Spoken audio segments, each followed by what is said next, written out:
जय हिंद दोस्तों। आपका स्वागत है आपके अपने YouTube channel career based teaching पर।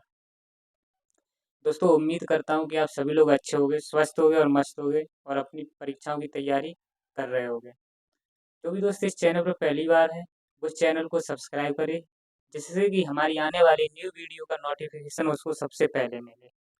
दोस्तों, इस वीडियो को देखने के लिए शुरू से अंत तक बने रहें।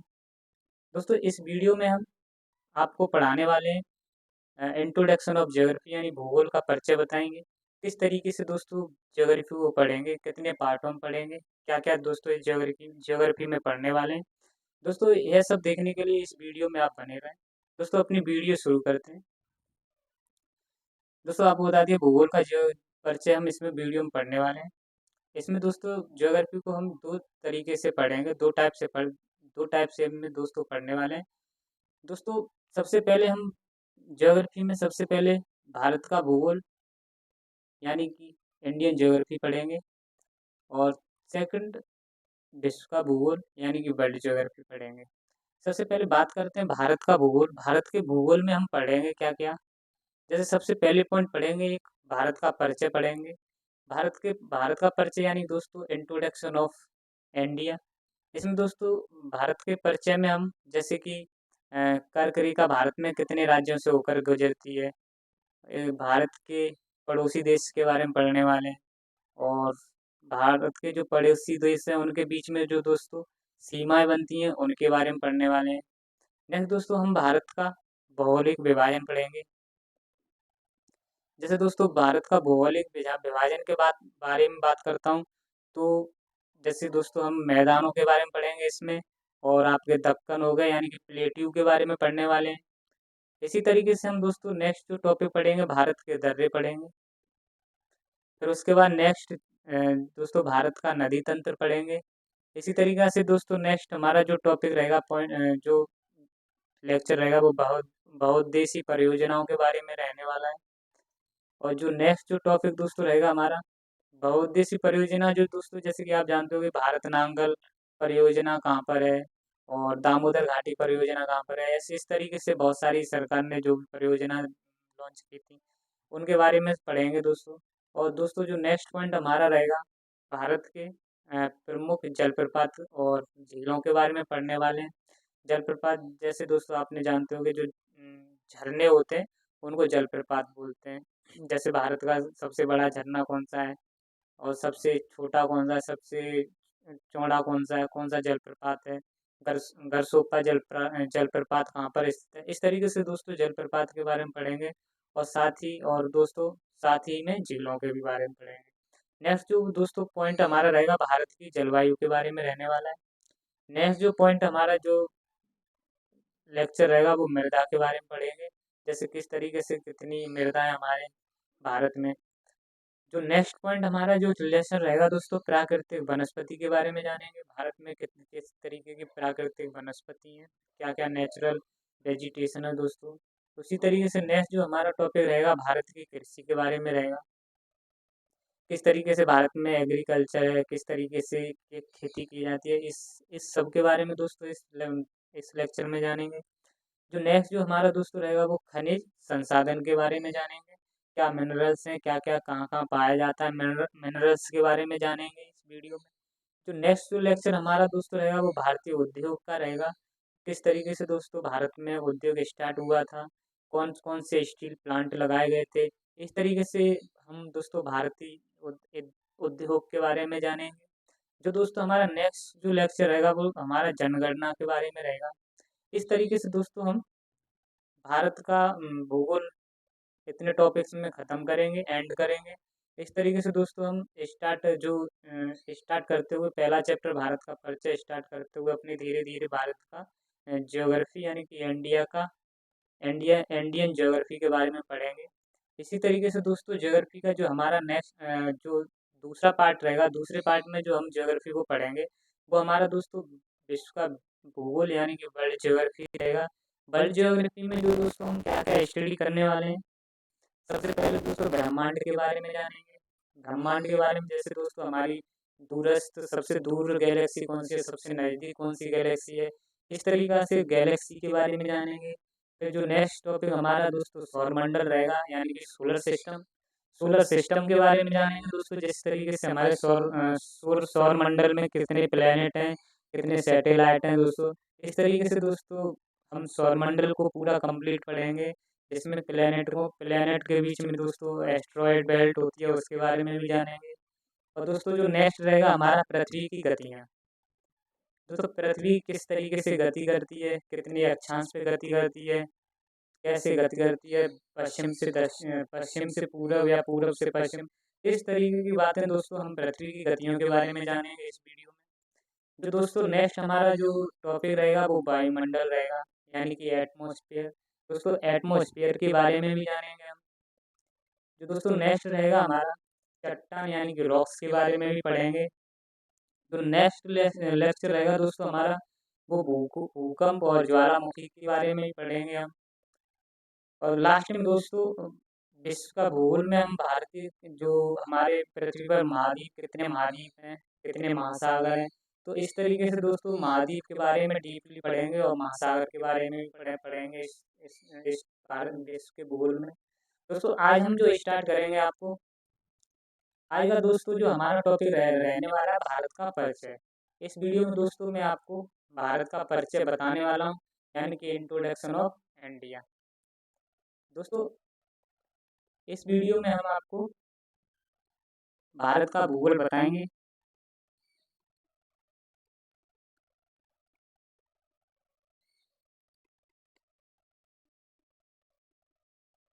यानी दोस्तों इंट्रोडक्शन ऑफ इंडिया के बारे में इस वीडियो में पढ़ने वाले हैं। दोस्तों बात करते हैं हम भूगोल की। भूगोल की बात करते हैं यानी कि दोस्तों ज्योग्राफी। दोस्तों ज्योग्राफी एक ग्रीक शब्द था, जिसे यूनानी शब्द भी बोलते हैं। दोस्तों ग्रीक यानी यूनान के एक बहुत बड़े दार्शनिक यानी कि फिलोसफर रहे थे। कौन रहे थे दोस्तों? फिलोसफर, ये बहुत बड़े फिलोसफर रहे थे जिनका नाम था दोस्तों एराटोस्थनीज। क्या नाम था दोस्तों? एराटोस्थनीज एक बहुत बड़े फिलोसफर रहे थे यूनान के दोस्तों, जिन्होंने भूगोल शब्द का सबसे पहली बार यूज किया था। दोस्तों एराटोस्थनीज के दिमाग में एक वर्ड आया था ज्योग्राफी, यानी कि भूगोल।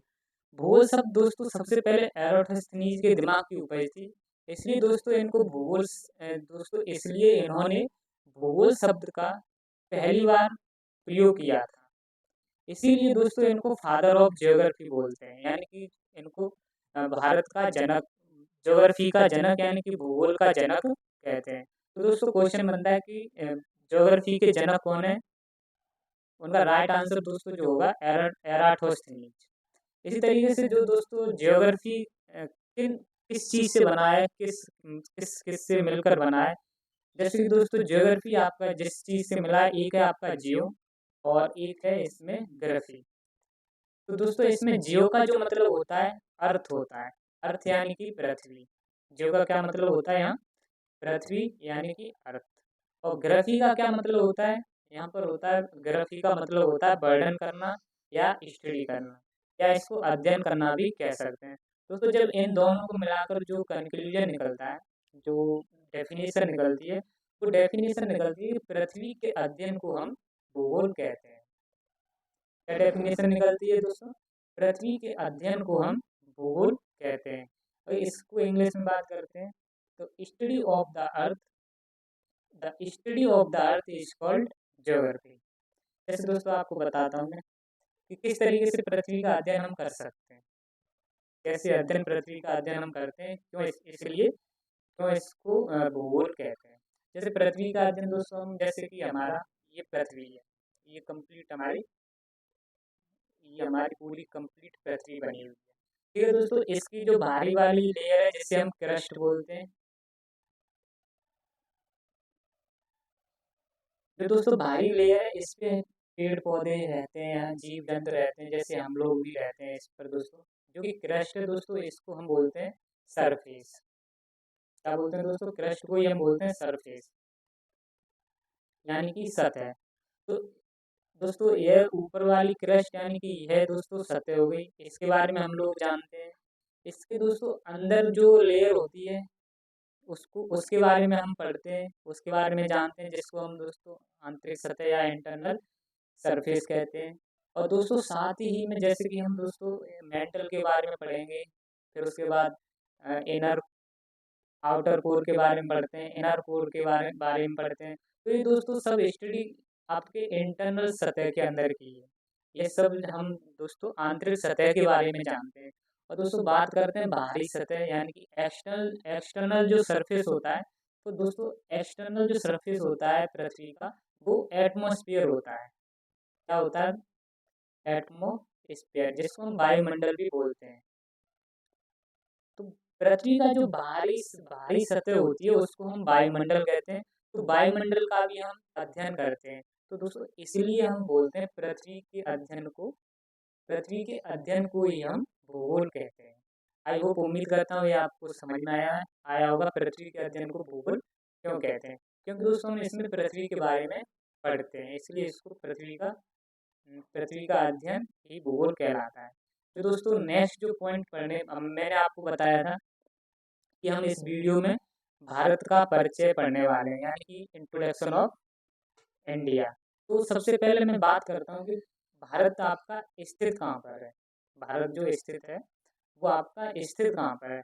तो इस पॉइंट में जो दे रखा है दोस्तों, भारत एशिया महाद्वीप में स्थित है। इससे पहले दोस्तों आपको बता देता हूँ कि जैसे कि ये हमारी इंडिया है, जैसे ये हमारी अर्थ है, ठीक है दोस्तों। तो आप सभी जानते होंगे कि अर्थ पर कितने महाद्वीप हैं। कितने महाद्वीप हैं दोस्तों? अर्थ पर 7 महाद्वीप है, ठीक है दोस्तों। इसमें सबसे बड़ा जो महाद्वीप है वो एशिया है। एशिया के बाद यहाँ इसके पास में यूरोप है, और यहाँ पर आपका अफ्रीका है। अफ्रीका महाद्वीप है दोस्तों, बनेगा नहीं इसलिए मैंने पॉइंट रख दिया है। इसके बाद दोस्तों यहाँ पर आपका उत्तरी अमेरिका है, और इसके नीचे दक्षिणी अमेरिका। तो और जो लास्ट में है दोस्तों, ये इधर है हमारा, जो इधर ऑस्ट्रेलिया है, और ये आपका पड़ता है अंटार्कटिका। तो इस तरीके से दोस्तों हमारे 7 महाद्वीप हैं, 1 2 3 4 5 6 7, ठीक है दोस्तों। अब दोस्तों ये वाला है हमारा एशिया महाद्वीप। ये हमारा कौन सा महाद्वीप है? एशिया महाद्वीप। तो एशिया महाद्वीप के यहाँ पर हमारा स्थित है इंडिया। क्या स्थित है हमारा? इंडिया। यानी कि एशिया के आधार पर आप देखोगे तो हमारा भारत दक्षिण में स्थित है। कहाँ पर स्थित है? दक्षिण में। एशिया के कहाँ पर स्थित है? दक्षिण में। इसलिए दोस्तों मैंने ये पॉइंट लिखा है कि भारत एशिया महाद्वीप में स्थित है। अगर ये भी पूछा जाए एशिया में कहाँ स्थित है, तो एशिया के दक्षिण एशिया में। कहाँ स्थित है? दक्षिण में। तो इसलिए दोस्तों ये पॉइंट आपको समझ में आया होगा। अब इस तरीके से दोस्तों नेक्स्ट जो पॉइंट हमारा है ये वाला, उम्मीद करता हूँ आपको ये आपको मैं अच्छी तरीके से इसको समझाऊंगा। जैसे दोस्तों ये हमारा, मैंने आपको ये दोस्तों समझा दिया कि एशिया कहाँ स्थित है। तो ये हमारी दोस्तों पृथ्वी है, ठीक है दोस्तों। ये गोल जो है हमारी, यहाँ से ये जो बना हुआ है, ये हमारी पृथ्वी है दोस्तों। इसमें मैं क्रॉस नहीं कर रहा हूँ क्योंकि फिर इसमें ज़्यादा वो ल- मतलब इसमें दोस्तों ज़्यादा पेन चल जाएगी। यहाँ इसी मैप पे ही मैं आपको समझाता हूँ दोस्तों। जैसे दोस्तों पृथ्वी को हमने 2 पार्ट में डिवाइड किया है, ठीक है दोस्तों। ये पृथ्वी को 2 पार्ट में डिवाइड किया है दोस्तों। अभी इसको किसी लाइन को मत समझो, ये सिर्फ गोला को और इस लाइन को अभी समझना है आपको। तो ये जो दोस्तों लाइन जा रही है, पृथ्वी को 2 भागों में डिवाइड कर रही है, ठीक है दोस्तों। तो दोस्तों पृथ्वी को जो लाइन डिवाइड करती है वो 0 डिग्री करती है। इसी दोस्तों इसी 0 डिग्री को ही हम भूमध्य रेखा कहते हैं, या इसका दूसरा नाम विषुवत रेखा होता है। इसी को दोस्तों इक्वेटर भी बोलते हैं। क्या बोलते हैं दोस्तों इसको? इक्वेटर भी बोलते हैं। जो कि दोस्तों यह 0 डिग्री है, इसको दोस्तों 0 डिग्री है क्योंकि ये दोस्तों मतलब ये लेटी हुई लाइन है, इसलिए दोस्तों इसको लेटीट्यूड भी बोलते हैं, यानी कि अक्षांश रेखा, 0 लेटीट्यूड। तो दोस्तों ये है हमारी हो गई 0 लेटीट्यूड लाइन, जो कि दोस्तों अर्थ को 2 भागों में डिवाइड करती है। दोस्तों जो ऊपर वाला भाग है यहाँ से यहाँ तक का, इसको दोस्तों उत्तरी गोलार्ध कहते हैं। और दोस्तों जो दक्षिण में जो नीचे वाला जो भाग है दोस्तों, इसको दोस्तों दक्षिणी गोलार्ध कहते हैं। दोस्तों उम्मीद करता हूँ ये समझ में आया होगा कि पृथ्वी को 2 भागों में डिवाइड किया जाता है। ऊपर वाले भाग को उत्तरी गोलार्ध कहते हैं, और नीचे यानी कि दक्षिण वाले भाग को हम दक्षिणी गोलार्ध कहते हैं। दोस्तों जैसे कि पृथ्वी ये आपकी है, ये आपका पृथ्वी बनी हुई है, तो दोस्तों इसमें जो ऊपर वाला पार्ट है आपका ये नॉर्थ वाला पार्ट हो जाएगा और नीचे वाला ये दोस्तों साउथ वाला पार्ट हो जाएगा। और दोस्तों इधर वाला जो पार्ट है ये ईस्ट वाला हो जाएगा और ये वाला इधर लेफ्ट हैंड की तरफ है ये वेस्ट वाला पार्ट हो जाएगा। ये राइट हैंड वाला दोस्तों ईस्ट का पार्ट हो जाएगा। दोस्तों इस पॉइंट को आप किसी सामने खड़े आदमी के हिसाब से देखना है कि ये हमारा लेफ्ट है, राइट है और ये हमारा लेफ्ट है। तो दोस्तों ये लेफ्ट वेस्ट में होगा, ये राइट ईस्ट में होगा और ऊपर वाला पॉइंट दोस्तों नॉर्थ हो जाएगा, नीचे वाला साउथ हो जाएगा। ये दोस्तों पॉइंट आपको बताने की ज़रूरत नहीं है, ये दोस्तों आप जानते ही हो। अब दोस्तों मैंने आपको बता दिया था ये ऊपर वाला उत्तरी गोलार्ध है, नीचे वाला दक्षिणी गोलार्ध है। अब दोस्तों अगर मैं इस लैटिट्यूड लाइन को भूल जाता हूँ, इस लैटिट्यूड लाइन को जो कि 0 डिग्री पर 0 डिग्री से गुजरती है, इस लाइन को आप अभी भूल जाओ, ठीक है दोस्तों। अब मैं दोस्तों आपको पूरब पूरब और पश्चिम वाले भाग को डिवाइड करता हूँ यहाँ से। दोस्तों ये लाइन जब हम यहाँ से यहाँ तक लेके आएंगे तो ये दोस्तों खड़ी लाइन होती है जो इसको दोस्तों बोलते हैं लॉन्गिट्यूड। लॉन्गिट्यूड यानी कि देशांतर लाइन। तो दोस्तों आपको समझ आया होगा ये जो खड़ी लाइन होती है इसको दोस्तों लॉन्गिट्यूड या देशांतर लाइन बोलते हैं। जो कि दोस्तों यहाँ से जब ये लाइन खड़ी हुई होती है यानी यहाँ से इसको जब क्रॉस करते हैं तो जो इधर का ऊपर वाला भाग जो होता है दोस्तों इसको दोस्तों बोलते हैं पूर्वी गोलार्ध। क्या बोलते हैं दोस्तों? पूर्वी गोलार्ध यानी कि ईस्टर्न हेमिस्फीयर। दोस्तों इसके जो नीचे वाला भाग होता है इसको बोलते हैं पश्चिमी गोलार्ध। यानी कि दोस्तों ये हो जाएगा पश्चिमी यानी वेस्टर्न हेमिस्फीयर। इधर वाला जब दोस्तों हम लॉन्गिट्यूडिनल लाइन के आधार पर जब इसको डिवाइड करते हैं पृथ्वी को तो ये ऊपर का पूर्वी गोलार्ध हो जाता है और नीचे का जो हो जाता है वो पश्चिमी गोलार्ध हो जाता है। और जब दोस्तों हम अ, अक्षांश रेखा या लैटिट्यूडिनल लाइन के आधार पर जब हम इसको डिवाइड करते हैं तो यह दोस्तों उत्तरी गोलार्ध हो जाता है और यह नीचे दक्षिणी गोलार्ध हो जाता है। तो दोस्तों इसके आधार पर इस जो ये आपकी 0 डिग्री है लैटिट्यूड, इससे ऊपर वाली जो लाइन है दोस्तों वो होती है कर्क रेखा।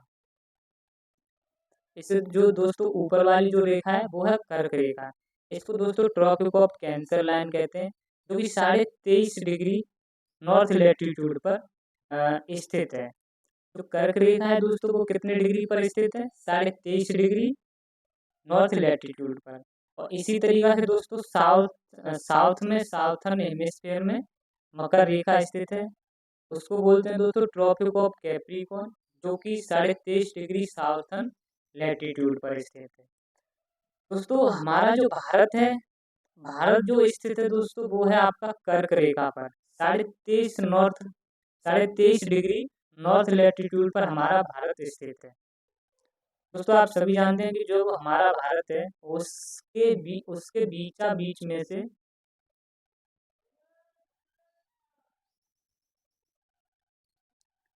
उसके बीचा बीचों में से दोस्तों ट्रॉपिक ऑफ कैंसर लाइन गुजरती है जिसको हम बोलते हैं दोस्तों हिंदी में कर्क रेखा। दोस्तों जो ये कर्क रेखा भारत से होकर गुजरती है वो जो कर्क रेखा दोस्तों भारत के 8 राज्यों से होकर गुजरती है। बात करते हैं जो 8 राज्य हैं हमारे दोस्तों। सबसे पहले आप दोस्तों मैप से ही देख सकते हो यहाँ पर जो पड़ता है हमारा गुजरात पड़ता है दोस्तों। सबसे पहले दोस्तों गुजरात पड़ता है, फिर उसके बाद जो राजस्थान का साउथ का थोड़ा पार्ट है नीचे का साउथ में उससे क्रॉस होती है दोस्तों। दूसरा स्टेट है वो हमारा राजस्थान है, तीसरा दोस्तों मध्य प्रदेश है और चौथा दोस्तों छत्तीसगढ़ है। दोस्तों पांचवा जो है हमारा झारखंड है और छठवां दोस्तों वेस्ट बंगाल है, सातवां त्रिपुरा और आठवां मिजोरम। इस तरीके से दोस्तों आठों स्टेट को ट्रॉपिक ऑफ कैंसर यानी कर्क रेखा वहाँ से गुजरती है। दोस्तों भारत के कितने स्टेट्स यानी राज्य से कर्क रेखा गुजरती है? 8 स्टेट से। दोस्तों 8 स्टेट से भारत में कर्क रेखा गुजरती है। दोस्तों उम्मीद करता हूँ कि आपको स्थिति आपको लोकेशन भारत की समझ में आई होगी कहाँ पर स्थित है। दोस्तों अगर मैं जैसे कि आपको बताता हूँ भारत हमारा अगर लैटिट्यूड के आधार पर बताएंगे, लैटिट्यूड यानी कि अक्षांश के आधार पर बताएंगे, तो उत्तर में स्थित है। अगर दोस्तों लॉन्गिट्यूड यानी कि देशांतर के आधार पर बताएंगे दोस्तों, तो भारत पूर्वी गोलार्ध में स्थित है। इसलिए दोस्तों इसको क्या बोलेंगे, अ, उत्तरी उत्तरी पूर्वी गोलार्ध। इसलिए दोस्तों क्योंकि दोस्तों यह ऊपर उत्तर हो जाएगा, इधर पूरब हो जाएगा, और हमारा भारत कहाँ स्थित है, इन दोनों के बीच में।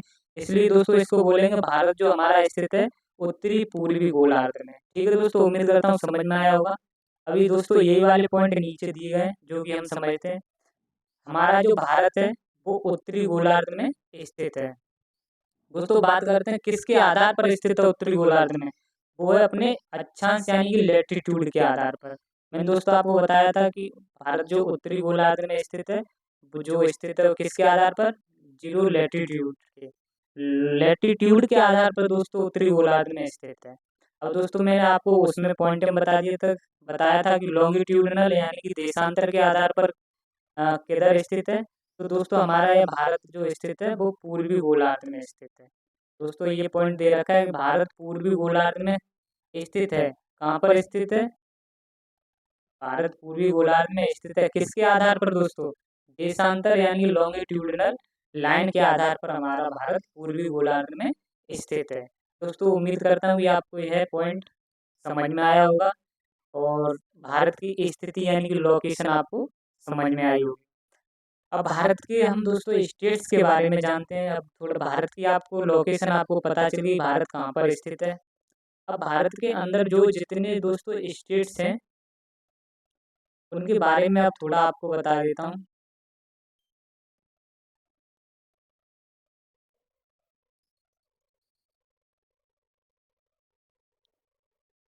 दोस्तों भारत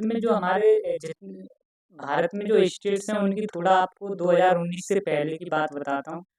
2019 से पहले दोस्तों हमारे भारत में 29 स्टेट्स थे।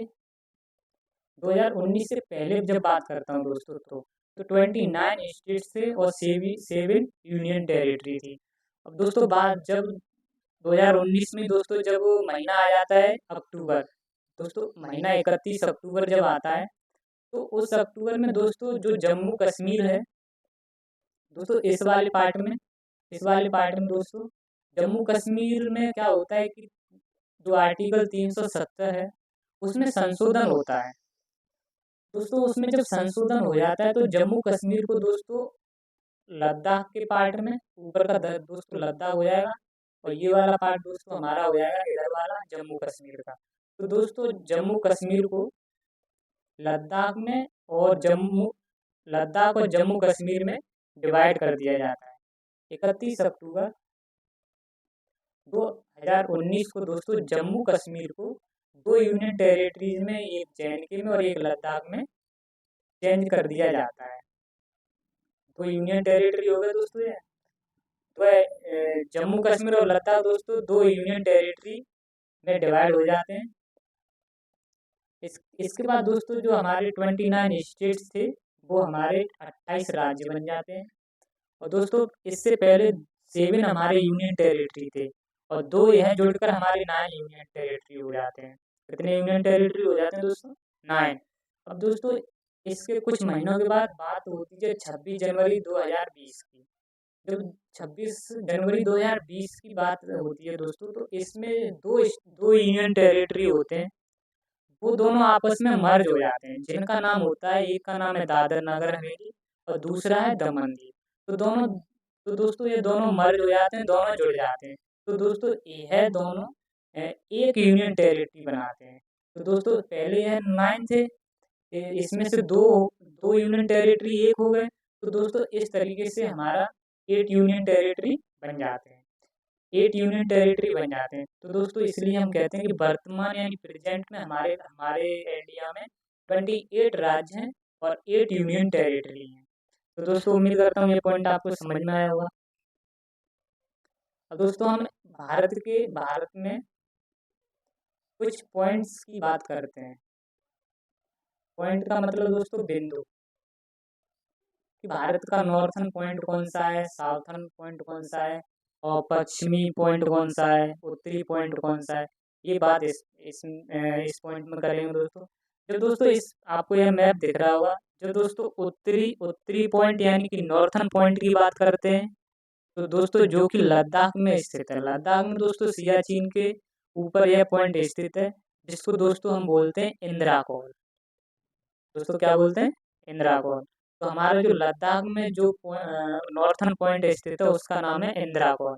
इसी तरीका से हमारा इधर पश्चिम में एक पॉइंट स्थित है। पश्चिम में जो स्थित है वो गुजरात में स्थित है, जिसको हम गुहारमाला या गुहार मोती के नाम से जानते हैं। इसी तरीका से हमारा जो ईस्टर्न में पॉइंट है, इंडिया का जो लास्ट ईस्टर्न पॉइंट है जो हमारा, वो अरुणाचल प्रदेश है। ईस्टर्न में यानी कि हमारा जो स्टेट है दोस्तों अरुणाचल प्रदेश है। अरुणाचल प्रदेश में दोस्तों एक जगह है केवतू। केवतू हमारा हो जाएगा यहाँ का ईस्टर्न पॉइंट यानी कि पूर्वी बिंदु। हमारा जो लास्ट में भारत का जो हमारा दक्षिणी बिंदु हो जाएगा वो हो जाएगा आपका कन्याकुमारी। दोस्तों जो कन्याकुमारी कब होता है? जब हमारे भारत की मुख्य भूमि की बात की जाती है तब। भारत की मुख्य भूमि की जब बात करते हैं तो हमारा जो साउथर्न पॉइंट यानी कि दक्षिणी बिंदु है वो हमारा है कन्याकुमारी। और दोस्तों आपको दोबारा से बता देता हूँ, जैसे रिवीजन करा देता हूँ, हमारा ये भारत का मैप है कंप्लीट। इसका भारत का जो उत्तरी पॉइंट है, उत्तरी बिंदु है वो इंदिरा कॉल है, और पूर्वी जो बिंदु है वो केतु है। पश्चिमी जो बिंदु है हमारा वो माला या गुहार मोती है, और जो अंत में जो बचा हमारा दक्षिणी बिंदु है वो हमारा कन्याकुमारी है।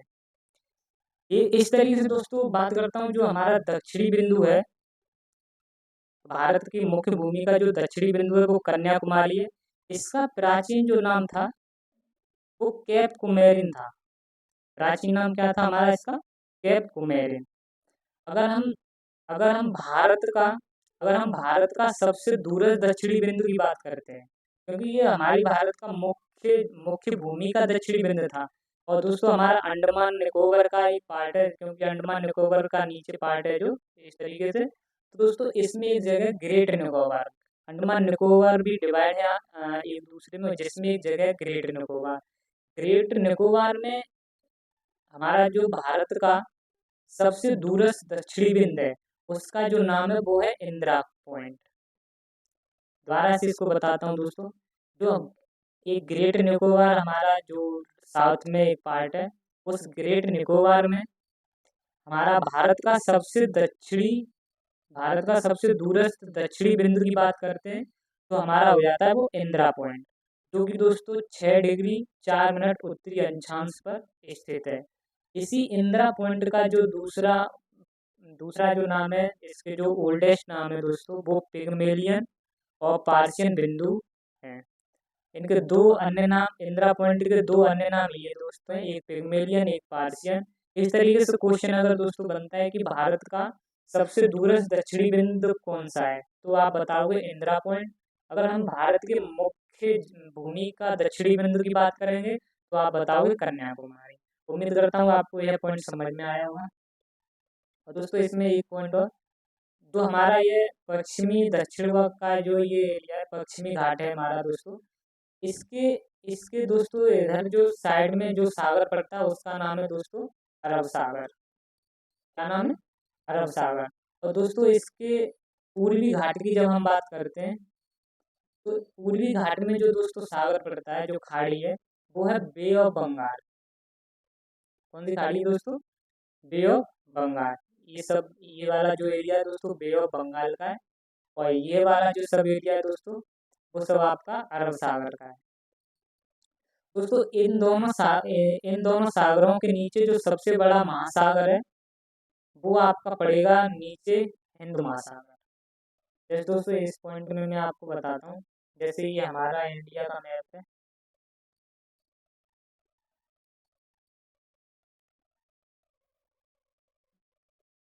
दोस्तों उम्मीद करता हूँ कि समझ में आ रहा होगा।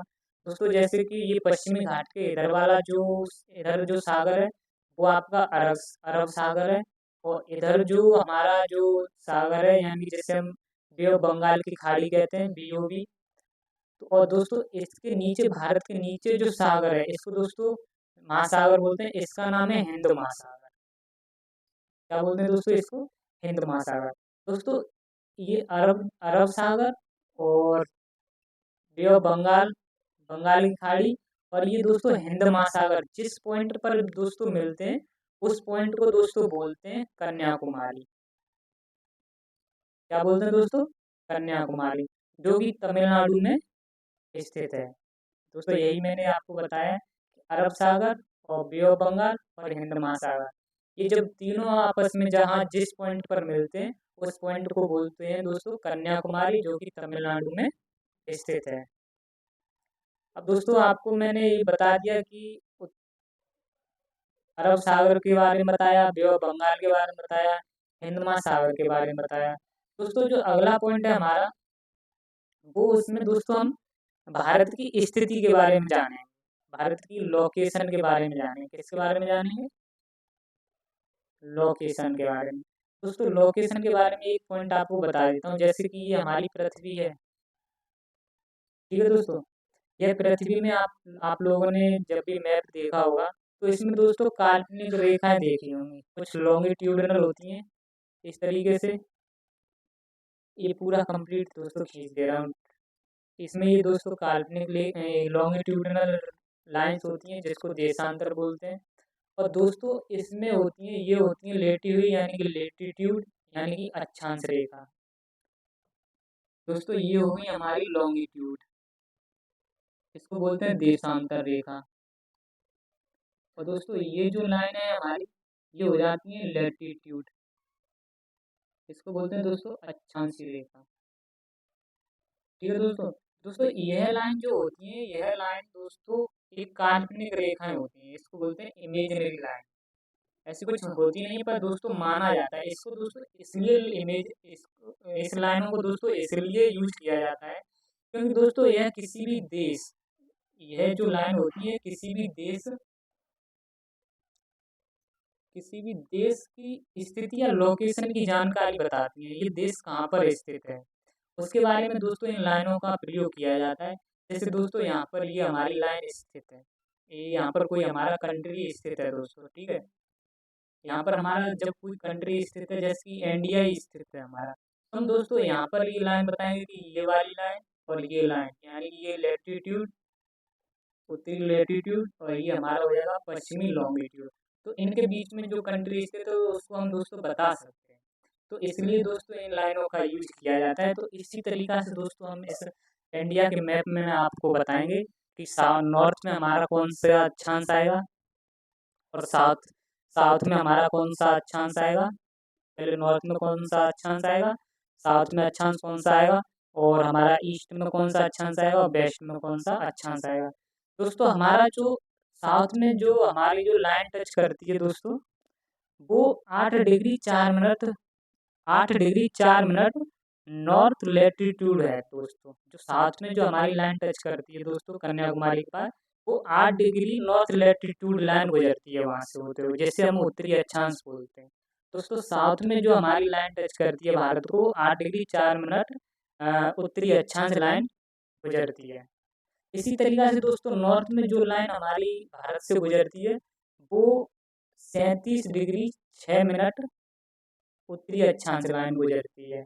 दोस्तों उम्मीद करता हूँ ये आपको ये वाला यहाँ से यहाँ तक का उत्तरी अक्षांशीय विस्तार समझ में आया होगा।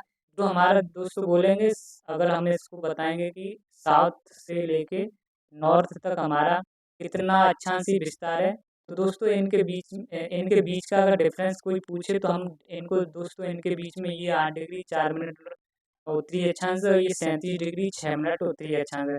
तो इनके बीच में हम दोस्तों इस डिफरेंस बता सकते हैं। डिफरेंस से हम दोस्तों निकाल सकते हैं कि हमारा इंडिया भारत कहाँ कितने अक्षांशीय विस्तार पर स्थित है। दोस्तों इसी तरीका से हम देशांतर के हिसाब से इसको देखेंगे। जैसे दोस्तों हमारा पूरब पश्चिम में जो देशांतर लाइन गुजरती है, तो दोस्तों 6 8 यानी कि 67 डिग्री 7 मिनट। कितनी दोस्तों पूर्वी देशांतर लाइनें हैं? 67 68 degree 7 minute. 68 degree 60 minute line दोस्तों पूर्वी देशांतर लाइन पश्चिम से होकर गुजरती है। पश्चिम से होकर कितनी पूर्वी देशांतर लाइन निकलती है दोस्तों? 68 डिग्री 7 मिनट। इसी तरीका से दोस्तों पूरब से होकर एक लाइन गुजरती है पूर्वी देशांतर, जो कि दोस्तों 97 डिग्री 25 मिनट पूर्वी देशांतर से होकर गुजरती है। दोस्तों यह आपको भारत की स्थिति समझ में आई होगी कि उत्तर में कितना उत्तरी अक्षांश है और दक्षिण में कितना उत्तरी अक्षांश है, पूर्वी देशांतर कितना है पूरब में और पश्चिमी पूर्वी देशांतर कितना है पश्चिम में। ये दोस्तों उम्मीद करता हूँ आपको ये समझ में आया होगा। दोस्तों आपको कुछ क्वेश्चन में बता दे रहा हूँ जो इम्पोर्टेंट क्वेश्चन है दोस्तों। जैसे कि ये क्वेश्चन है कि भारत किस गोलार्ध में स्थित है? तो दोस्तों मैंने आपको बता दिया था ये हमारा हमारा अर्थ है। ये दोस्तों 0 डिग्री लैटिट्यूड है और यानी कि अक्षांश 0 डिग्री दोस्तों अक्षांश को या लैटिट्यूड को। और ये दोस्तों हमारा सॉरी यहाँ पर दोस्तों मानना ये हमारा 0 डिग्री लॉन्गिट्यूड है। तो दोस्तों मैंने आपको बताया था ये हमारी कर्क रेखा थी, यहाँ पर दोस्तों भारत के बीचों बीच में से निकलती है। तो दोस्तों यह हमारा उत्तर हो गया और ये हमारा पूरब हो गया। तो दोस्तों ये हमारा इस कहाँ पर माना जाएगा, भारत कहाँ स्थित है? तो उत्तर और पूरब में। तो इसलिए इसका आंसर जो दोस्तों होगा उत्तर और पूरब। तो दोस्तों क्या होगा इसका आंसर? उत्तर और पूरब। आई होप उम्मीद करता हूँ ये क्वेश्चन समझ में आया होगा भारत किस गोलार्ध में स्थित है। इसी तरीके से दोस्तों आपको बता देता हूँ कि नेक्स्ट जो क्वेश्चन है, क्षेत्रफल के मामले में निम्नलिखित में से कौन सा देश भारत से बड़ा नहीं है? तो दोस्तों आप सभी जानते होंगे भारत कौन से नंबर का है दोस्तों वर्ल्ड में अगर बात करते हैं, विश्व में बात करते हैं कि भारत एरिया के आधार पर कितने नंबर का बड़ा देश है। तो दोस्तों भारत हमारा बड़ा जो देश है वो 7वें नंबर का है। इससे पहले दोस्तों छः देश और हैं। सबसे पहले बात करते हैं रूस की, रूस है दोस्तों। फिर आपका कनाडा हो जाएगा, रूस हो जाएगा, कनाडा हो जाएगा दोस्तों, फिर चीन, फिर अमेरिका और फिर दोस्तों आपकी ब्राज़ील 1 3 4 5 और फिर दोस्तों ब्राज़ील के बाद आपका आ जाएगा ऑस्ट्रेलिया। क्या आ जाएगा दोस्तों? ऑस्ट्रेलिया। तो 6 के बाद दोस्तों 7 आएगा, फिर इसके बाद दोस्तों आएगा 8वां अर्जेंटीना। तो दोस्तों इसी तरीक़ा से मैंने ऑप्शन दे रहा हूँ आपको। पहला हमारा है ऑस्ट्रेलिया, दूसरा ऑप्शन है दोस्तों हमारा ब्राज़ील और तीसरा ऑप्शन है दोस्तों भारत, अमेरिका दोस्तों। तीसरा ऑप्शन मान लो ये ऑस्ट्रेलिया हो जाएगा दोस्तों और तीसरा मान लो चाइना और चौथा मान लो ऑप्शन दोस्तों अर्जेंटीना। तो ये क्वेश्चन था दोस्तों क्षेत्रफल के मामले में निम्नलिखित में से कौन सा देश भारत से बड़ा नहीं है? तो दोस्तों कौन सा नहीं है भारत से बड़ा? अर्जेंटीना। तो इसलिए इसका राइट आंसर हो जाएगा दोस्तों अर्जेंटीना। इसी तरीके से दोस्तों नेक्स्ट क्वेश्चन है, निम्नलिखित में से कौन सा कथन सही है? जैसे क्वेश्चन दोस्तों मैंने बना दे रहा हूँ। जैसे फर्स्ट हमारा दे दे कि नॉर्थ यानी दोस्तों उत्तरी बिंदु का नाम हमारा केतु है और दूसरा ऑप्शन दे दे ईस्टर्न यानी कि पूरब बिंदु का नाम हमारा इंद्राकोल है और दोस्तों तीसरा ऑप्शन दे दे हमारा इनमें से कोई नहीं, ना तो पहला और ना ही दूसरा। तो दोस्तों इसका जो राइट आंसर हो जाएगा आपका ये वाला। तो मैंने ये लिखा है कि ना तो पहला ही सही है ना ही दूसरा, क्योंकि दोस्तों नॉर्थन वाला ये है और ईस्टर्न वाला ये है। तो आई होप उम्मीद करता हूँ ये वाला क्वेश्चन आपको समझ में आया होगा। दूसरा है चौथा है दोस्तों भारत के सबसे उत्तरी बिंदु का अक्षांश निकटतम कौन सा है? सबसे मैंने आपको बताया था दोस्तों ये हमारा मान लो दोस्तों भारत है। ये आपको मैंने दोस्तों दक्षिण पॉइंट का दोस्तों उत्तरी अक्षांश बताया था और यह दोस्तों मैंने पश्चिम का दोस्तों पूर्वी देशांतर बताया था। इसी प्रकार से मैंने दोस्तों ईस्टर्न का पूर्वी देशांतर बताया था। इसी तरीका से दोस्तों मैंने उत्तर का दोस्तों उत्तरी अक्षांश बताया था। तो मैंने दोस्तों ये क्वेश्चन पूछा है कि उत्तर का उत्तरी अक्षांश भारत के सबसे उत्तरी बिंदु का अक्षांश निकटतम कौन सा है? तो यही मैंने आपको बताया था दोस्तों, 37 डिग्री 6 मिनट यहाँ, 37 डिग्री 6 मिनट। तो इसका जो राइट आंसर है दोस्तों 37 डिग्री 6 मिनट है। नेक्स्ट दोस्तों, भारत 28 राज्यों इसके बीच में गैप है दोस्तों, केंद्र शासित और प्रदेशों के साथ एक संघीय गणराज्य है। कितने दोस्तों केंद्र शासित प्रदेश हैं? इसका राइट आंसर हो जाएगा 8। नेक्स्ट जो क्वेश्चन है दोस्तों, भारत का सबसे पूर्वी बिंदु कौन सा है? भारत के पूर्वी बिंदु में मैंने दोस्तों आपको बता दिया था, ये दोस्तों हमारा पश्चिम में गौरमोती या गौरमाला बोलते हैं, और दोस्तों उत्तर में इंदिरा कौल था, दक्षिण में दोस्तों मैंने दक्षिण के मुख्य भूमि का बताया कन्याकुमारी का, और दूरस्थ का बताया था, दूरस्थ का दोस्तों भारत का दक्षिणी बिंदु बताया था इंदिरा पॉइंट का, और पश्चिम पूर्व में दोस्तों बताया था केवथू का। तो इसका जो राइट आंसर हो जाएगा दोस्तों केवथू। दोस्तों उम्मीद करता हूँ कि आपको वीडियो पसंद आई होगी। दोस्तों वीडियो पसंद आए तो वीडियो को लाइक करें एंड शेयर भी करें, और दोस्तों कमेंट भी करें, कमेंट में अपनी राय दें किस कैसी वीडियो बनी कैसी नहीं बनी, और दोस्तों इस तरीके से वीडियो को और भी सुधारा जाएगा। अगर दोस्तों इस तरीके की वीडियो आप चाहते हो तो वीडियो को अपने ग्रुप में भी डालें। दोस्तों आज के लिए वीडियो इतना ही, और अगली वीडियो में आपको दोस्तों अगली वीडियो में आपसे दोस्तों मिलता हूँ। आज के लिए इतना ही दोस्तों। जय हिंद, जय भारत।